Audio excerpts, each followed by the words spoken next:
I have one question for you. How fast can you run? I can run 300 miles per hour. I don't know if miles per hour is by you, but it's like 300 miles per hour over 1,000 kilometers per hour. I'm pretty much in real life faster than Sonic, but this is me sitting down because I've been running like all day. But how would Kid Ben react to future Ben telling him that you're gonna be Sonic? First of all, Kid Ben would freak out that time travel was possible. He'd be like, "Why are you using it? Just tell me about Sonic. What's going on? What's happening in the world?"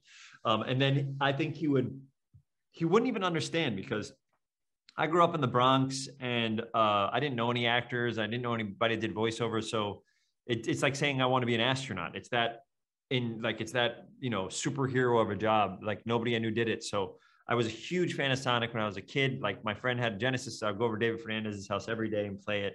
And so the idea that I am the voice of this character would have blown my mind. It would have blown my mind. So it is very surreal. And even now to me now still is very surreal.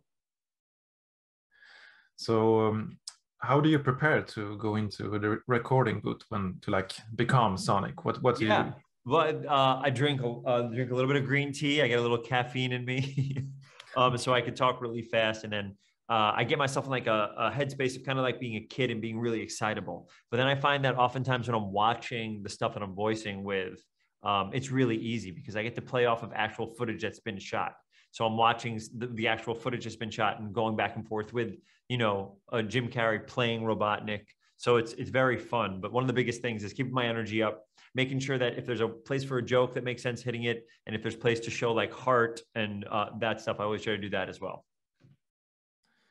So now you're Sonic, but like if you could voice any other video game character, who would you like to voice? Oh wow.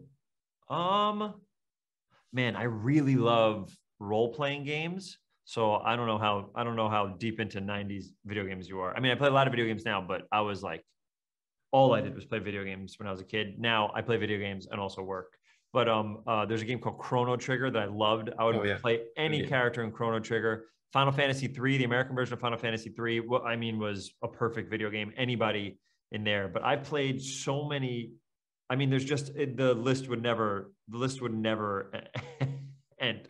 I would do whatever. I haven't, and it's funny, I haven't voiced. I mean, I voiced a character that I did in a movie once in a video game, but I haven't picked the first game that I'm going to be one of the big characters in a game yet. I'm really excited and like trying to be particular and lovely about which one's the one that I pick. So do you get to be on set with like the actors? I didn't, and the bummer part is they were in Hawaii this time, so I didn't get to go to Hawaii. I was trying to be like, well, what if I just came to say hello? And they're like, no, of course not. And I was like, of course, of course, of course. So I didn't get to go to set this time, but I got to see the movie before everybody else a whole bunch of times because I get to do voiceover that stuff. But I'll get over there one day. I'll get over there. So you got to work with Idris Elba this time. So how was he as a person, or did you meet him I even? didn't get to meet him. I haven't met him yet. My hope is that I get to meet him at one of these premieres, which would be great because I'm a huge fan of his. And I think he did such a good job on the movie. Voiceover work is very different than acting. You can be an incredible actor and struggle in a booth, but he was able to do both of them, which is incredible. Do you have any like fun memories from recording this one? We tried to sneak a lot of little references in, and I'm really proud that a bunch of them got through. So some stuff from work that I've done in the past. There's a Parks and Recreation reference in there. I try to always put little references to 90s movies because that's kind of when Sonic came out, and also when Sonic was in that cave. In my head, that's what he was all watching, old movies and stuff like that. So there's a whole bunch there. There's a Dewey Duck reference because I do Dewey also. There's all sorts of little things, and also there's references to the video games, the Sonic video games that are all over the movie. So all that stuff is like all these little treats that we're leaving for fans are my favorite things.